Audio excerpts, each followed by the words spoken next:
आज की कहानी सस्पेंस थ्रिलर है।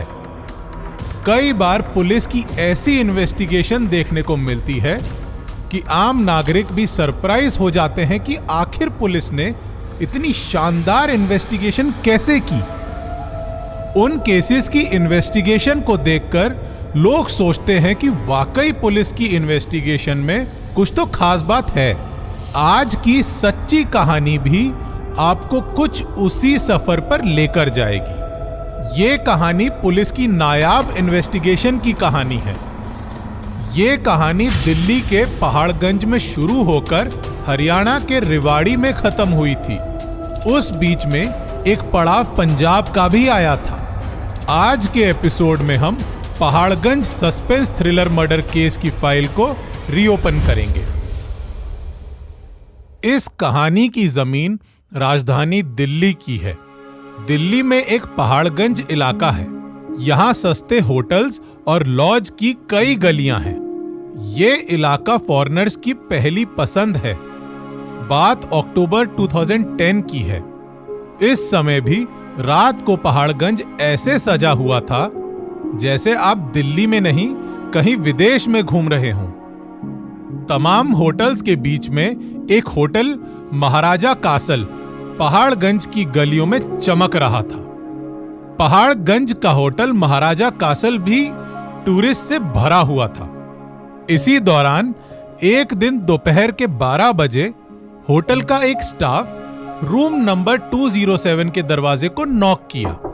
एक दो बार नॉक करने के बाद दरवाजा किसी ने नहीं खोला। स्टाफ को ऐसा लगा शायद अभी गेस्ट सो रहे हैं। वो वहां से चला गया। एक घंटे के अंदर होटल महाराजा कासल का रूम नंबर 207 के दरवाजे की बेल एक बार और बजी। दरवाजा नहीं खुला। स्टाफ ने थोड़ा सा धक्का दिया तो पता चला कि दरवाजा तो अंदर से बंद ही नहीं था। रूम नंबर 207 का दरवाजा खुला। वो स्टाफ मेंबर कमरे के अंदर गया तो देखा बिस्तर पर एक 26-27 साल की लड़की अजीब ढंग से पड़ी हुई है। उस लड़की को देखकर ही वो समझ गया कि ये मर चुकी है। ये बात पूरे होटल में फैल गई कि रूम नंबर 207 में एक लड़की की लाश पड़ी है। पुलिस की टीम आई। उन्होंने जांच की शुरुआत की।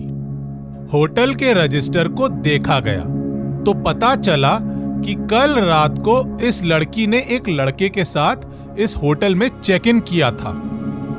दोनों ने एक दूसरे को पति पत्नी बताया था और अपना नाम विनोद और नेहा बताया था। रजिस्टर में इनका एड्रेस 610 राम गली अलीगढ़ लिखा हुआ था। पुलिस ने डेड बॉडी को पोस्टमार्टम के लिए भेजा और होटल वाले से कहा इन्होंने जो कांटेक्ट नंबर लिखवाया था वो दो। रजिस्टर में पति का नंबर लिखा हुआ था। पुलिस ने उस नंबर पर कॉल किया। नंबर स्विच ऑफ बता रहा था। पुलिस पति का इंतजार करने लगी। कुछ घंटे बीत गए। पति लौटकर नहीं आया। पुलिस को शक हुआ कि शायद पति ही मर्डर करके फरार हो गया है। पुलिस ने दोबारा कमरे की पूरी जांच की। उन्हें कुछ नहीं मिला। एक टीम को अलीगढ़ के लिए रवाना किया गया। जब पुलिस की टीम 610 राम गली अलीगढ़ पहुंची तो पता चला कि ये एड्रेस ही फर्जी है। इस तरह का कोई एड्रेस अलीगढ़ में है ही नहीं। अब पुलिस को एहसास हो चुका था कि रजिस्टर में लिखवाई गई सारी डिटेल्स फर्जी हैं। पुलिस के पास ना ही मरने वाली का सही नाम था और ना ही मारने वाले का सही नाम। बस एक मर चुकी 26-27 साल की लड़की की लाश थी। उस वक्त के पहाड़गंज पुलिस स्टेशन के ऑफिसर एक बार और रूम नंबर 207 में गए। उस सील किए गए कमरे की दोबारा जांच की।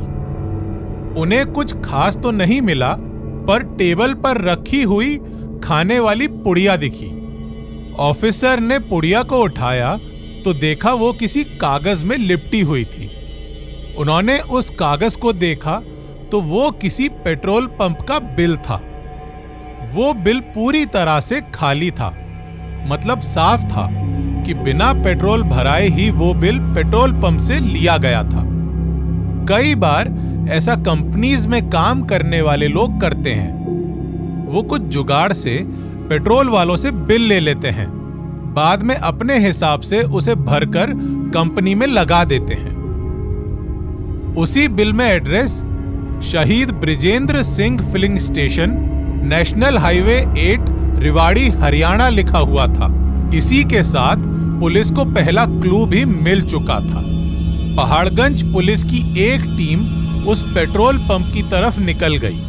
पुलिस को पता था कि वो अंधेरे में तीर चला रही है, पर शायद ये तीर निशाने में लग जाए। अब तक पुलिस के पास सबूत के तौर पर कुछ नहीं था, सिर्फ एक खाली बिल की कॉपी थी जिस पर बिल भरवाने वाले की डिटेल्स भी नहीं लिखी थी। पुलिस की टीम रेवाड़ी पेट्रोल पंप पहुंच गई। उस पेट्रोल पंप के मालिक को पुलिस ने पूरी कहानी बताई। पेट्रोल पंप के मालिक ने कहा, यह बिल तो हमारे पेट्रोल पंप का ही है, पर मुझे ताज्जुब है कि ये आपके पास कहां से आया, क्योंकि इस सीरीज का बिल अभी प्रिंटिंग प्रेस में छपने को गया है। इस सीरीज का बिल अभी हम यूज नहीं कर रहे हैं, इसे तो हम नेक्स्ट मंथ से यूज करेंगे। पुलिस ने सवाल किया, आपने किस प्रिंटिंग प्रेस में बिल छापने को दिया है? पेट्रोल पंप के मालिक ने जवाब दिया, हम लोगों ने रेवाड़ी के ही उषा प्रिंटिंग प्रेस को बिल का कॉन्ट्रैक्ट दिया है। अभी तक ये बिल हम लोगों के पास नहीं आया। इसका मतलब साफ है कि बिल की कॉपी उषा प्रिंटिंग प्रेस से लीक हुई है। पुलिस की टीम ने पेट्रोल पंप के मालिक को काफी ग्रिल किया, पर उन्हें वहां से कुछ और नहीं मिला। पुलिस की टीम सीधे उषा प्रिंटिंग प्रेस पहुंची। उसके मालिक दुष्यंत से पूछताछ शुरू की। दुष्यंत ने कहा, इस बिल की डिलीवरी डेट में अभी काफी टाइम है, आखिर ये लीक कैसे हुआ? ये रही प्रिंटिंग प्रेस में काम करने वालों की लिस्ट, इनसे पूछताछ करिए। पुलिस ने सभी से पूछताछ की, तभी उन्हें पता चला कि एक शख्स जिसका नाम प्रमोद है, वो 3 दिनों से प्रिंटिंग प्रेस नहीं आ रहा। वो अपनी बहन की शादी के लिए एटा एक जगह है, वहां गया हुआ है, पर वो भी भागा हुआ नहीं है, बल्कि प्रॉपर ऑफ लेकर गया है। प्रिंटिंग प्रेस वालों ने पुलिस को बताया, प्रमोद की तो अभी शादी नहीं हुई है। पुलिस को पता था कि होटल के रजिस्टर में शादीशुदा कपल की एंट्री थी। पुलिस रेवाड़ी में ही प्रमोद के किराए के कमरे में गई। वहां उस कमरे के मालिक और कुछ और लोगों की मौजूदगी में कैमरे के सामने उसके कमरे की तलाशी ली। कुछ खास नहीं मिला, पर पेट्रोल पंप के कुछ और बिल मिल गए। साथ ही साथ कुछ टेलीफोन बूथ के भी बिल मिले थे। पुलिस की टीम को प्रमोद के ऊपर कुछ शक हुआ। टेलीफोन बूथ के फोन नंबर्स की जांच की गई तो पता चला कि प्रमोद पंजाब के फिरोजपुर के पीसीओ में कॉल करता था। पुलिस की एक टीम फिरोजपुर के उस पीसीओ के लिए रवाना हुई। फिरोजपुर के उस पीसीओ में पहुंचने के बाद पुलिस ने पीसीओ मालिक को पूरी कहानी बताई। पीसीओ मालिक ने कहा, हमारे यहां इस नंबर से काफी कॉल आता था। ये कॉल यहीं पास में रहने वाले श्रीनिवास जी की फैमिली के लिए आता था। श्रीनिवास और उनकी पत्नी रेशमा ही आकर कॉल अटेंड करते थे। पुलिस टीम ने श्रीनिवास शर्मा के घर की बेल बजाई। पुलिस के पूछने पर श्रीनिवास ने उन्हें बताया, हाँ, इस नंबर से कॉल तो आता था, पर मेरी बीवी रेशमा अटेंड करने जाती थी। पुलिस ने रेशमा को बुलाने को कहा। फिर श्रीनिवास ने कहा, रेशमा मुझे छोड़कर कहीं भाग गई है। हम दोनों में झगड़ा होता था। एक दिन वो मुझे हमेशा के लिए कहीं छोड़कर भाग गई। पुलिस ने श्रीनिवास से सख्ती से पूछा, ये सस्ती फिल्म की कहानी कहीं और सुनाना, सच बता क्या हुआ था, नहीं तो हम अपने अंदाज में भी पूछ सकते हैं, मार मार कर भरता बना देंगे। श्रीनिवास पुलिस की सख्ती के सामने टूटा और एक कहानी सुनाई। वो कहानी ये थी मेरी और रेशमा की शादी हुई थी। कई सालों तक सब कुछ बढ़िया चल रहा था। तभी रेशमा ने घर में एक किराएदार रख लिया। उसके बाद भी सब कुछ ठीक था, पर अचानक रेशमा का अफेयर उस किराएदार के साथ चलने लगा। एक रोज मैं ऑफिस से जल्दी आ गया। मैंने दरवाजा खोला तो मेरे कानों में बीवी रेशमा की आवाजें आईं। ये आवाजें थीं। रेशमा और किराएदार एक बिस्तर पर थे। मैंने दोनों को पकड़ लिया था, फिर किराएदार को घर से भगा दिया। कुछ महीने सब कुछ ठीक चला। फिर एक दिन अचानक रेशमा मुझे छोड़कर कहीं भाग गई। तब से मुझे उसके बारे में कुछ पता नहीं है।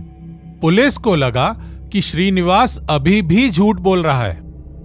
तभी श्रीनिवास ने किराएदार का नाम बताया और उसका नाम सुनते ही पुलिस को श्रीनिवास की बात में यकीन हो गया। किराएदार का नाम प्रमोद था, वही रेवाड़ी की उषा प्रिंटिंग प्रेस में काम करने वाला प्रमोद। पुलिस की टीम ने प्रमोद को उसके घर एटा से उठाया और उसकी कायदे से खातिरदारी की। प्रमोद ने अपने जुर्म को कबूल किया और कहा, हाँ, मैंने ही पहाड़गंज में रेशमा का मर्डर किया था। पूरी कहानी ये थी, प्रमोद पंजाब से भागकर रेवाड़ी आ गया था। उसे प्रिंटिंग प्रेस में छोटी सी नौकरी भी मिल गई थी। उसने कॉल करके श्रीनिवास की पत्नी रेशमा को भी रेवाड़ी बुला लिया। कुछ समय तो दोनों ने काफी ऐश की, पर जब जिस्म की प्यास बुझ गई और रेशमा ने अपने खर्चों के लिए प्रमोद से पैसों की डिमांड करनी शुरू की, तो प्रमोद परेशान होने लगा। इसी बीच रेशमा शादी का दबाव भी बनाने लगी थी। प्रमोद उससे शादी नहीं करना चाहता था। वो रेशमा के खर्चे और डिमांड पूरी नहीं कर पा रहा था। इसी बीच उसने एक साजिश रची। रेशमा से कहा, एटा में मेरी बहन की शादी है, चलो दिल्ली से कुछ शॉपिंग कर लेते हैं। दोनों दिल्ली के पहाड़गंज के होटल पहुंचे। रूम नंबर 207 में रात बिताई। सुबह जब रेशमा गहरी नींद में थी, तभी प्रमोद ने उसके मुंह को तकिए से दबा दिया। वो तड़पने लगी। उसने तकिए से रेशमा के मुंह को तब तक दबाया जब तक वो मर नहीं गई। प्रमोद ने अपने हाथों से अपनी गर्लफ्रेंड रेशमा को मार दिया था, सिर्फ इसलिए क्योंकि वो उसके खर्चे नहीं उठा पा रहा था। अभी प्रमोद अपनी गर्लफ्रेंड रेशमा को जान से मारने के जुर्म में जेल में बंद है। लोअर कोर्ट में इस केस की सुनवाई चल रही है। फैसला आना अभी बाकी है। इस पूरे मर्डर केस की गुत्थी एक खाली बिल ने सुलझाई थी। पुलिस की टीम के पास पुड़ियों में लिपटी उस खाली बिल के सिवा कुछ भी नहीं था।